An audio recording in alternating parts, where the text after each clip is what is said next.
Hello everyone, welcome back to my channel. तो कैसे हैं आप लोग? आई होप कि आप लोग एकदम बढ़िया होंगे और अच्छे से पढ़ रहे होंगे। आज मैं आप लोगों के लिए लेके आई हूँ लास्ट ईयर का question paper with complete solution.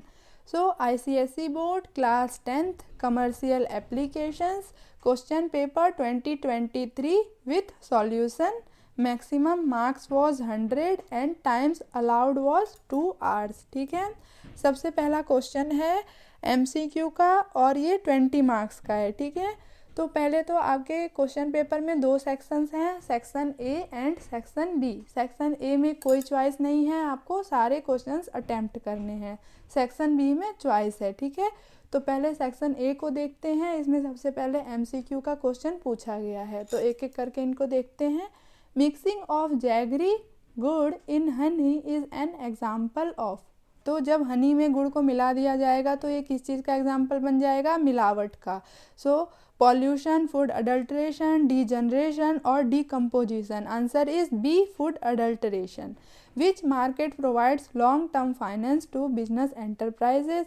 Capital market, commodity market, primary market और मनी मार्केट। तो हमने फाइनेंशियल मार्केट वाले चैप्टर में पढ़ा था कि फाइनेंशियल मार्केट को ब्रॉडली 2 कैटेगरीज में बांटा गया है, कैपिटल मार्केट और मनी मार्केट, है ना। कैपिटल मार्केट लॉन्ग टर्म के लिए फाइनेंस प्रोवाइड करता है और मनी मार्केट शॉर्ट टर्म के लिए 1 साल से कम के लिए फाइनेंस प्रोवाइड करता है। ठीक है, next is training is also called as process of socializing. तो कौन सी ट्रेनिंग को प्रोसेस ऑफ सोशलाइजिंग बोलते हैं? इंडक्शन, रिफ्रेशर, सेफ्टी और job. Answer is A, induction.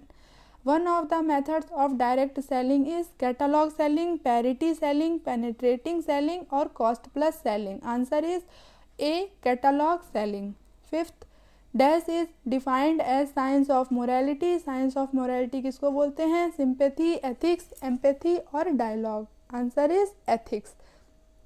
Of the job training method is role play, job rotation, mentoring और understudy. So answer is A, role play. Next, which advertisement is designed to build a favorable image of the organization rather than to promote product or service? तो इसका answer है B, institutional advertisement. नाम से ही clear हो रहा है, ये institution को प्रमोट करने के लिए किया जाता है, ना कि किसी पर्टिकुलर सर्विस या प्रोडक्ट को प्रमोट करने के लिए। Eighth, according to Dash principle of accounting, transactions are recorded on the assumption that the business will exist for an indefinite period of time. Business entity concept, dual aspect, going concern और money measurement concept। तो इसका answer होगा going concern concept, क्योंकि going concern concept में ही assume किया जाता है कि बिजनेस नियर फ्यूचर में लिक्विडेट नहीं होगा और एक इंडेफिनिट पीरियड तक चलता रहेगा। Dash refers to locating identified buyers to sell the product, presentation, preparation, prospecting or persuading. So answer is C, prospecting refers to locating identified buyers to sell the product. Dash depicts the capital fund of the organization. So balance sheet depicts the capital fund of the organization. Rent of an office premise is an example of semi-variable cost, semi-fixed cost, fixed cost or variable cost. Answer is C, fixed cost. Dash fosters greater understanding and improves relationship with the client, human relations. Dash are also known as casual callers। तो unsolicited applicants जो होते हैं उनको uninvited applicants भी बोलते हैं, are also known as casual callers. So the answer is D, unsolicited applicants. Central bank is the sole dash of the country's foreign currency reserve, dealer, consumer, custodian or user. So custodian, central bank is the sole custodian of the country's foreign currency reserve.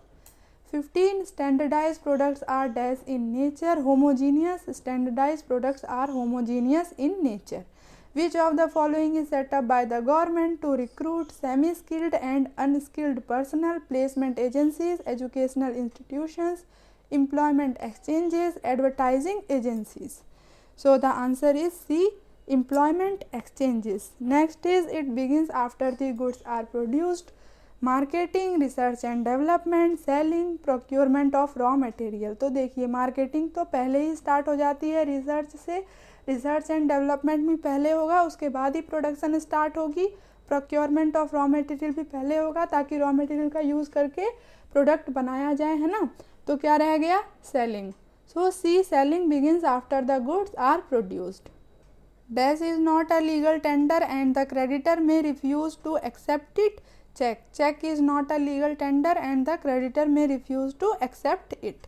19th, in the introduction stage of a product life cycle dash is missing. तो production तो होगा ही, sales भी होगी, distribution भी होगा, but competition is missing at the introduction stage of a product life cycle. Which of the following is not a method of brand promotion?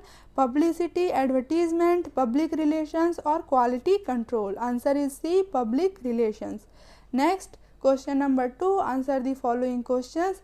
Distinguish between these 2 and 4 marks का है, मतलब एक difference आपका 2 marks का है.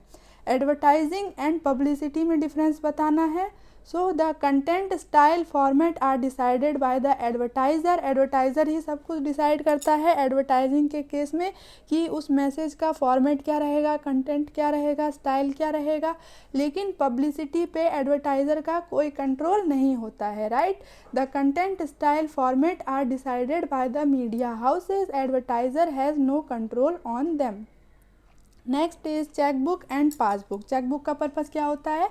Payment करना. It is use to make payments for goods and services, while passbook is use to record, maintain a record of all transactions. ठीक है. जस्टिफाई द सेंटेंसेस फॉर और against and give a reason. So training reduces employ turnover.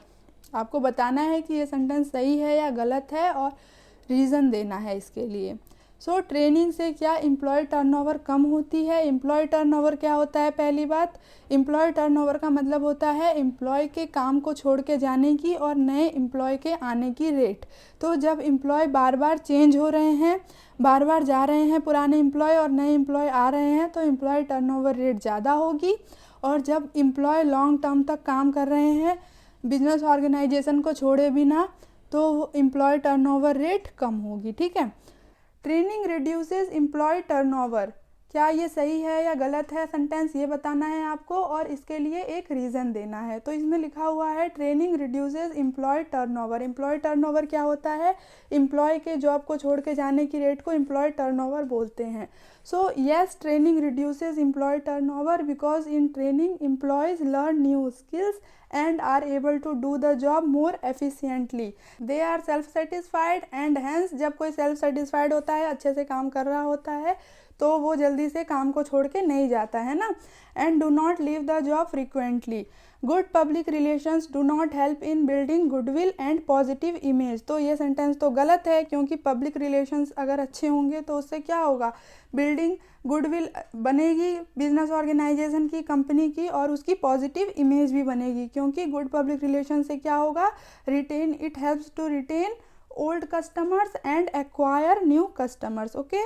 Next is a bank can not refuse payment of a cheque. ये sentence गलत है. No cheque is not a legal tender. A bank can refuse payment of a cheque when it contains improper details और there is insufficient balance in the bank account. Okay. Next question is question number 3. Answer the following questions. 10 marks का है ये और इसके 5 points है. ठीक है. State any 2 threats of global warming. तो ग्लोबल वार्मिंग से क्या क्या थ्रेट्स हो रहे हैं? कोई भी 2 बताना है. Depletion of ozone layer. Ozone layer deplete हो रही है, उसमें छेद हो रहा है ओजोन लेयर में, और जिससे क्या हो रहा है कि जो हार्मफुल अल्ट्रावायलेट रेज है वो अर्थ पे आ रही है और उससे स्किन कैंसर और बहुत सारी डिजीजेज हो रही हैं, है ना. Next is loss of biodiversity. ये भी एक थ्रेट है ग्लोबल वार्मिंग का, जिससे बहुत सारे स्पेसीज जो है वो हमेशा के लिए ख़त्म होते जा रहे हैं अर्थ से. Give any 2 uses of income and expenditure account to determine surplus और deficit of income over expenditure, है ना. पहला पर्पज़ तो यही होता है कि जो इनकम है वो एक्सपेंडिचर से ज़्यादा है या कम है ये पता लगाना, और दूसरा पर्पज़ होता है it shows various sources of income and expenditure, की सोर्सेज क्या है इनकम के, कहाँ कहाँ से इनकम आ रही है और कहाँ कहाँ पे एक्सपेंस हो रहा है, इसका पता चलता है इनकम एंड एक्सपेंडिचर अकाउंट से, ठीक है। Next is mention the elements of marketing mix. तो मार्केटिंग मिक्स के 4 एलिमेंट्स होते हैं, प्रोडक्ट, प्राइस, प्लेस, प्लेस मतलब physical distribution and promotion. Next is define the term recruitment. So according to Edwin B. Filippo, recruitment is the process of searching for prospective employees and stimulating them to apply for jobs in the organization. Next is list any 2 features of a service. Services are intangible in nature and services cannot be stored for future, ठीक है। एक important बात जो आप लोगों को ध्यान में रखनी है वो है मार्क्स, कि जब 2 मार्क्स का कोई क्वेश्चन है तो उसमें आप 2 पॉइंट लिख दें वो सफिशियंट है। ऐसा नहीं कि हमें आता है तो हम पूरा ही उसमें लिख देंगे, मार्क्स को देखते हुए ही आंसर देना है, ठीक है। नेक्स्ट इज क्वेश्चन नंबर 4 और अब आता है आपका सेक्शन बी। सेक्शन बी में आपको क्या करना है, attempt any 4 questions from this section, ठीक है। तो इसमें टोटल 6 क्वेश्चंस गिवन है और कोई भी 4 करने हैं, ठीक है। हर एक क्वेश्चन के 3 पार्ट है, हर एक पार्ट 5 मार्क्स का है और एक क्वेश्चन इस तरीके से 15 मार्क्स का हो गया, ठीक है। तो 4th का ए पार्ट क्या कह रहा है, write any 5 advantages of advertising to consumers. Second part, write short notes on direct labor cost and indirect labor cost. And third part is discuss the merits of internal source of recruitment. तो देखते हैं advantages of advertising to consumers are advertising helps to provide good quality products at reasonable prices, क्योंकि इससे किसको help मिलती है, large scale production को help मिलती है जिससे कि रीजनेबल प्राइस पे अच्छी क्वालिटी के प्रोडक्ट्स कंज्यूमर तक पहुंच पाते हैं। Second is it enables consumers to compare different products by providing them information about the products, okay. Next, it protects consumers from exploitation by providing them information about the products. Next is 4th का ही ए part है, इसके 3 point हमने यहाँ देख लिए थे। Advantages of advertising to consumers, चौथा point है it facilitates direct selling and 5th is it improves standard of living of consumers, ठीक है। 4th का बी पार्ट है डायरेक्ट लेबर कॉस्ट बताना है आपको क्या होती है। तो डायरेक्ट लेबर कॉस्ट क्या होता है, which is traceable, the labour cost which is traceable मतलब जिसको खोजा जा सकता है, जिसमें पता लगाया जा सकता है कि किस प्रोडक्ट में, सर्विस में या किस प्रोसेस में वो लेबर का एक्सपेंस हुआ है, कॉस्ट आया है। It can be easily identified and related to a specific product, job और process. It varies directly with the volume of output, ठीक है। वॉल्यूम ऑफ आउटपुट के साथ ये डायरेक्टली इंक्रीज या डिक्रीज होगा। एग्जाम्पल क्या है इसके, wages paid to carpenter in a furniture shop. Example के लिए अगर देखिए आउटपुट बढ़ाना है, उस शॉप में फर्नीचर ज़्यादा पेंट करना है तो उस लेबर को वेजेस ज़्यादा देनी होगी, है ना, ज़्यादा लेबर्स रखने होंगे। तो इस तरीके से क्या होता है, direct labour cost directly increase या डिक्रीज होते हैं आउटपुट के बढ़ने या घटने पे। इनडायरेक्ट लेबर कॉस्ट क्या होता है, it is the cost of labour which is not traceable, जिसको खोजा नहीं जा सकता। It is spent for the whole business organisation and not for a particular product, service और process. Example is salaries of timekeeper, storekeeper, office employees, ठीक है। Next is merits of internal source of recruitment. तो क्या क्या merits हैं internal source of recruitment के। Source of recruitment मैंने आपको पढ़ाया हुआ है, 2 सोर्सेज होते हैं, है ना, internal sources and external sources. Internal sources जब बिजनेस ऑर्गेनाइजेशन या कोई कंपनी अपने अंदर से ही एम्प्लॉयज़ को प्रमोट करके या ट्रांसफ़र करके वैकेंसी को फिल कर देती है। और एक्सटर्नल रिक्रूटमेंट तब होता है जब बिजनेस ऑर्गेनाइजेशन बाहर से एप्लीकेशंस इनवाइट करती है और फिर उनमें से सिलेक्शन करती है, right. So merits of internal source of recruitment is 1 vacancy field from internal source results in upgradation of several employees. The recruited employees is already aware of policies, plans and working environment of the business enterprise. It is economical, less expensive. Employees start working without any formal training. It increases the motivation of employees. Next question, question number 5. Explain any 2 stages of marketing. What are the features of a balance sheet? Explain the compensation function of human resource department, ठीक है। तो 5th के एक answer है, इसमें 2 stages given है marketing के, market research and analysis, designing marketing strategy. तो सबसे पहला स्टेप तो होता है मार्केट को रिसर्च करना, मतलब समझना किस चीज़ को, मार्केट प्लेस को और कस्टमर की नीड्स को, उनके वांट्स को। It includes analysing the needs of customers, level of competition, demand for the product, trends in the market. ठीक है, डिज़ाइनिंग मार्केटिंग स्ट्रेटजी का मतलब क्या हुआ कि मार्केट को एनालाइज करने के बाद उस हिसाब से एक स्ट्रेटजी बनाना और उस स्ट्रेटजी के साथ मार्केट में एंट्री लेना, अपने सेल्स को इंक्रीज करना। ठीक है, after analysing the market a strategy is form to enter into the market and increase the sales of the business organisation. आगे पूछा गया है features of a balance sheet. तो बैलेंस शीट के क्या क्या फीचर्स होते हैं? Balance sheet is a financial statement prepared at the end of the financial period. Second, it shows the financial position of a business organization. It is based on the equation assets is equals to liabilities plus capital. The total of asset side is always equal to the total of liabilities side, and balance sheet is prepared at a particular date. Okay. Next is compensation function of human resource department. So under this function the HR department ensures that employees get reasonable monetary and non-monetary benefits in consideration for the work done by them. ठीक है, this function fulfills the following purposes: retention of qualified and experienced employees, increases satisfaction level of employees, reduces employee turnover. Compensation includes base pay, commission, bonus, profit sharing, overtime pay, housing allowance, retirement benefits. Next question, question number 6. What are the 4 elements of public relations? Briefly explain any 2 of them. ठीक है, तो जितना पूछा जाए आपको उतना ही बताना है। यहाँ पे लिखा है briefly explain any 2 of them, तो आपको चारों को एक्सप्लेन करने की जरूरत नहीं है। ठीक है, next is what are the effects of pollution on environment? With reference to the secondary functions of commercial bank, explain general utility function.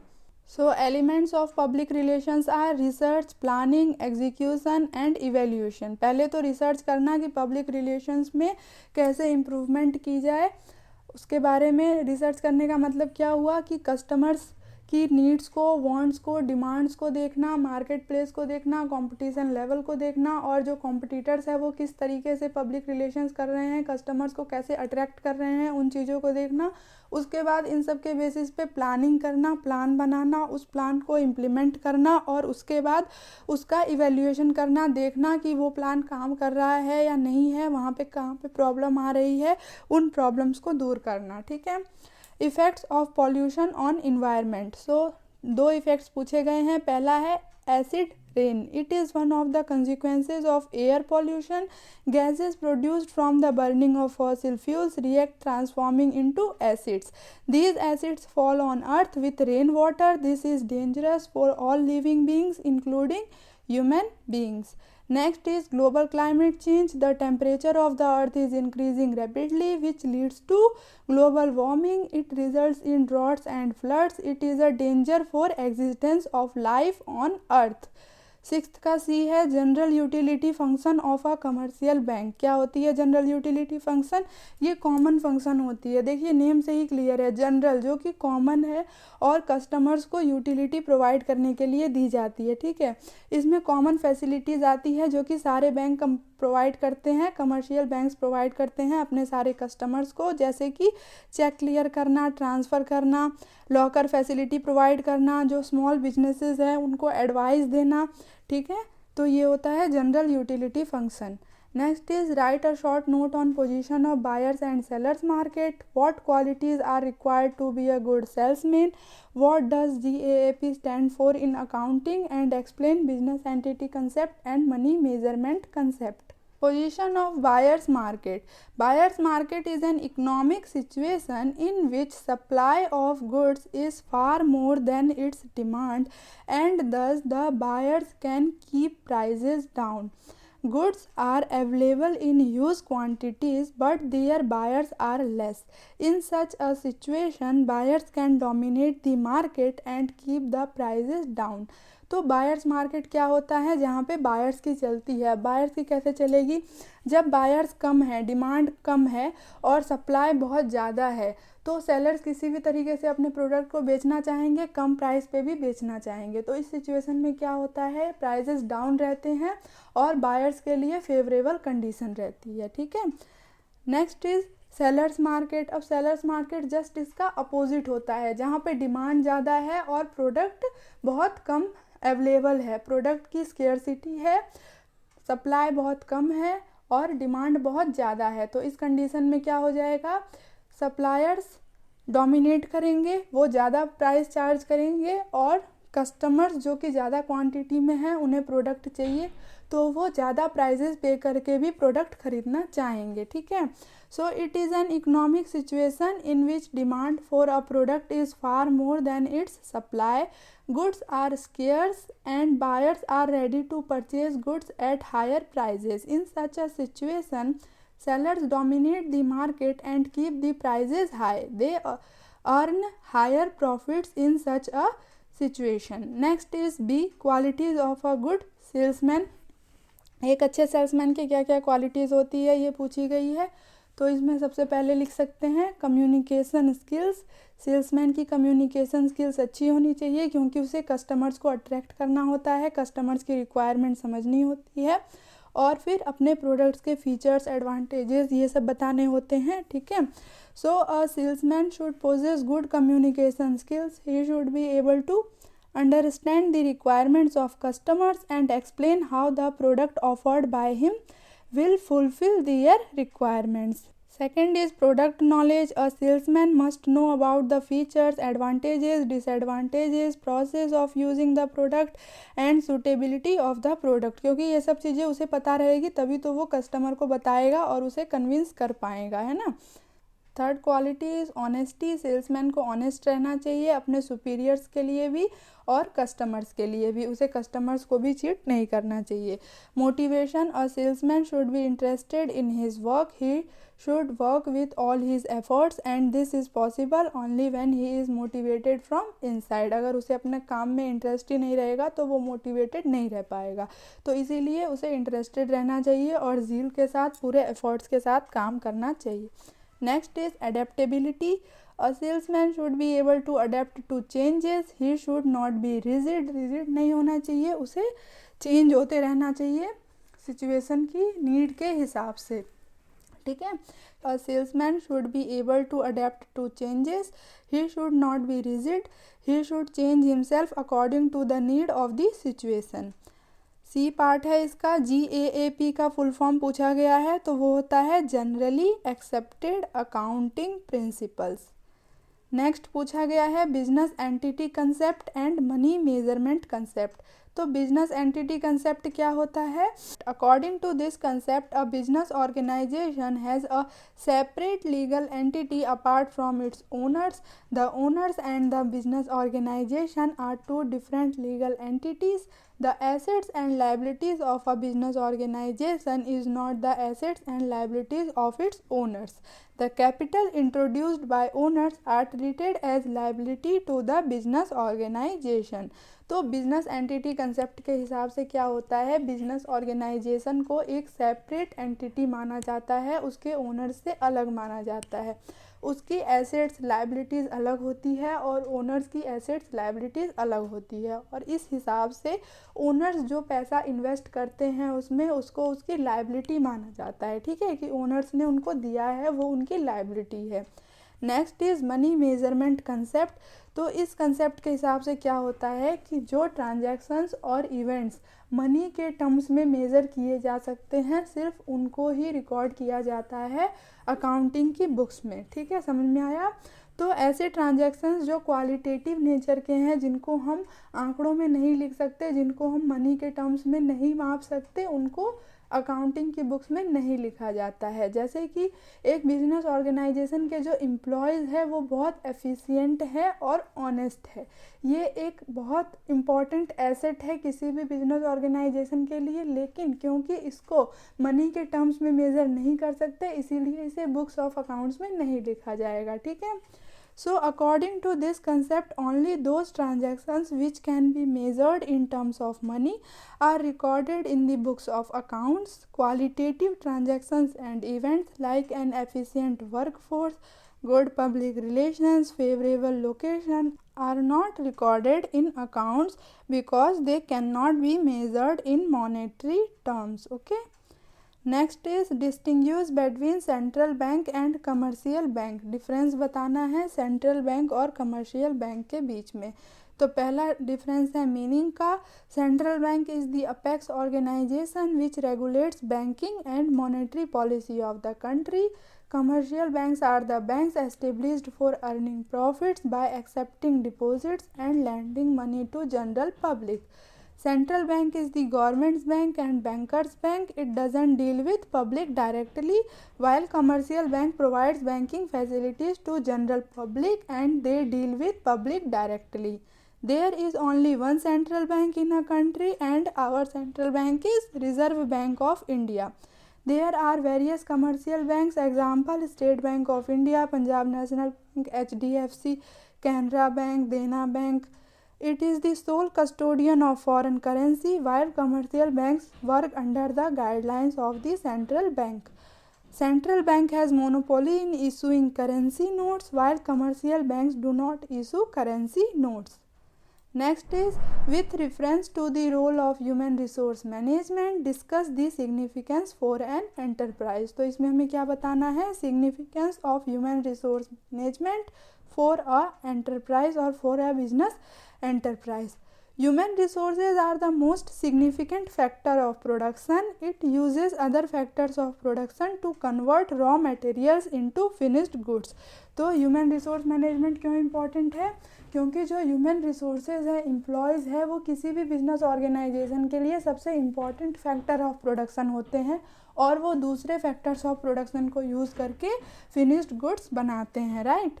और अगर वो वेल मैनेज्ड होंगे, एम्प्लॉयज़ अच्छे से मैनेज्ड होंगे, मोटिवेटेड होंगे, तो क्या होगा? ज़ील के साथ और एंथुसियास्टिक होकर काम करेंगे, वो अपना 100% देंगे। HR management helps to reduce employ turnover rate. तो जब एम्प्लॉयज़ को अच्छे से मैनेज किया जाएगा, उन्हें अच्छे से कंपनसेशन दिया जाएगा, मोटिवेटेड रखा जाएगा, तो वो जल्दी से काम को छोड़ के नहीं जाएंगे, जिससे एम्प्लॉय टर्नओवर रेट कम रहेगी। और बिजनेस ऑर्गेनाइजेशन का फ़ायदा है इसमें, क्योंकि जब एम्प्लॉयज़ बार बार आते जाते हैं तो रिक्रूटमेंट करने में ऑर्गेनाइजेशन को बहुत ज़्यादा एक्सपेंस करना पड़ता है और नए रिक्रूटेड एम्प्लॉय को ट्रेनिंग देनी होती है, उसे एडजस्ट होने में टाइम लगता है। जबकि अगर एम्प्लॉय टर्नओवर रेट कम है, एम्प्लॉयज़ लंबे टाइम तक सर्विस प्रोवाइड कर रहे हैं, तो इससे ऑर्गेनाइजेशन स्मूथ फंक्शनिंग में रहता है, स्मूथ फंक्शन करता है और उससे बार बार रिक्रूटमेंट का एक्सपेंस भी नहीं करना पड़ता है बिजनेस ऑर्गेनाइजेशन को, ठीक है। It helps to retain old qualified and experienced employees. तो जब ह्यूमन रिसोर्स मैनेजमेंट अच्छे से काम करेगा तो इससे हेल्प मिलेगी रिटेन करने में ओल्ड क्वालिफाइड और एक्सपीरियंस्ड एम्प्लॉयज़ को। It helps in smooth functioning of the business organisation. तो इससे क्या होगा? स्ट्राइक, लॉकआउट जैसी सिचुएशंस नहीं आएंगी और स्मूथली बिजनेस ऑर्गेनाइजेशन फंक्शन करता रहेगा, प्रोडक्शन होता रहेगा, ठीक है। नेक्स्ट है 8th का C part, write a short note on Chipko Andolan. ये लास्ट क्वेश्चन है आज का। इसके बाद एक केस स्टडी और रह जाता है 9th क्वेश्चन का, वो मैंने नहीं कराया है, बाकी मैंने आपको कंप्लीट क्वेश्चन पेपर सॉल्व करा दिया है लास्ट ईयर का, ठीक है। तो चिपको आंदोलन क्या है आप लोगों को पता ही होगा, इसके नाम से ही समझ में आ रहा है। इसमें क्या हुआ था कि पेड़ों से लोग चिपक गए थे, खास करके महिलाएं पेड़ों से चिपक गई थी और उन्होंने पेड़ों को कटने से बचा लिया था, ठीक है। तो Chipko Andolan was a non violent and social protest, विद्रोह था against the deforestation. This protest was organised in Uttarakhand in the year 1973, opposed to commercial logging and government policy on deforestation. Protesters engaged in tree hugging, wrapping their arms around the trees so that they could not be cut down. तो क्या हुआ था कि government ने एक company को ये permit कर दिया था कि वो पेड़ों को काट सकती है, ठीक है, लेकिन जो ट्रीज़ थे उनसे इन विलेजर्स का लाइवलीहुड चलता था, वो उस पर डिपेंडेंट थे, इसीलिए उन्होंने पूरी कोशिश की पेड़ों को कटने से बचाने की, और लास्ट में वो उन पेड़ों से चिपक गए ताकि उनको कटने से बचाया जा सके। ठीक है, समझ में आया? So thank you for watching the video. Please like, subscribe and share the video to your classmates. In case of any doubt, you can ask me in the comment section. See you in the next class.